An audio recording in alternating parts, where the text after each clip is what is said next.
તો વાત કરીએ ફાટીને મૂવીની. તો આ મૂવીના મેઇન લીડ સ્ટારકાસ્ટમાં આપણને જોવા મળે છે હિતુ કનોડિયા અને સ્મિત પંડ્યા. આના સાથે આપણને જોવા મળે છે ચેતન દહિયા, હિમેન ત્રિવેદી અને આકાશ ઝાલા. આના સ્ટોરીની વાત કરીએ તો ઓલરેડી આની સ્ટોરી આપણે ઓલમોસ્ટ ટ્રેલર રિવ્યૂમાં ડિસ્કસ કરી લીધેલી કે હિતુ સરની એક છોકરી હોય છે જેની નામ છે પરી. તો એમનો સસરો એના દીકરીને એમના પાસેથી છીનવી લે છે અને હવે હિતુ સરને એમની છોકરી પાછી જોઈએ છે. તો ઓવરઓલ આખું ચેલેન્જ એમના સામે એ આવે છે કે એક હવેલી છે, ત્યાં એક દિવસ અગર એ લોકો સર્વાઈવ કરી જાય કે ત્યાં રહીને આવે તો એમને એમની છોકરી મળી જશે.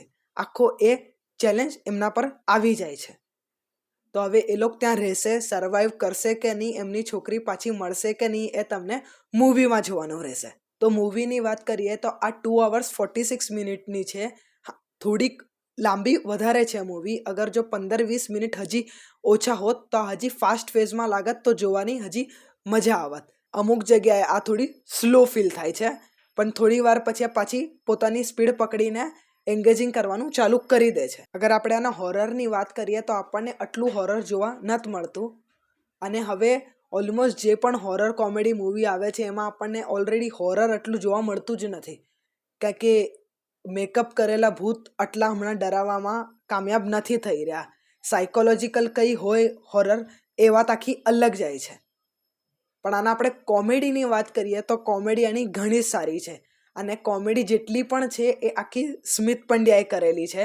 એના વન લાઇનર લઈ લો, પંચ લાઇન લઈ લો કે સિચ્યુએશનલ કોમેડી જેટલું પણ છે, સ્મિત પંડ્યાનું બહુ જ મસ્ત કરેલું છે એ કામ. હિતુ સરના ભાગે પણ થોડી ઘણી કોમેડી આવેલી છે અને એમના પાસે ઇમોશનલ પાર્ટ પણ છે.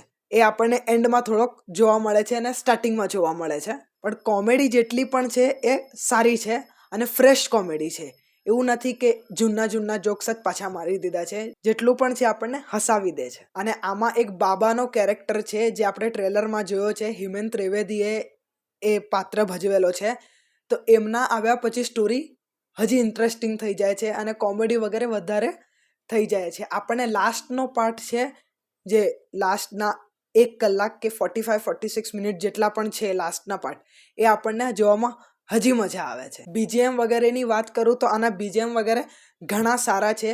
વીએફએક્સ આપણને એવરેજ જોવા મળે છે, વધારે સારા નથી, ના એકદમ લો છે, ચાલી જાય એવા વીએફએક્સ છે. તો આપણે આના બજેટને પણ ધ્યાનમાં રાખીએ તો જેટલા પણ ટેકનિકલ પોઈન્ટ્સ છે એ સારા લાગી રહ્યા છે. આ પહેલી એવી ગુજરાતી મૂવી છે જે ડોલ્બી ઓડિયોનો યુઝ કરેલો છે.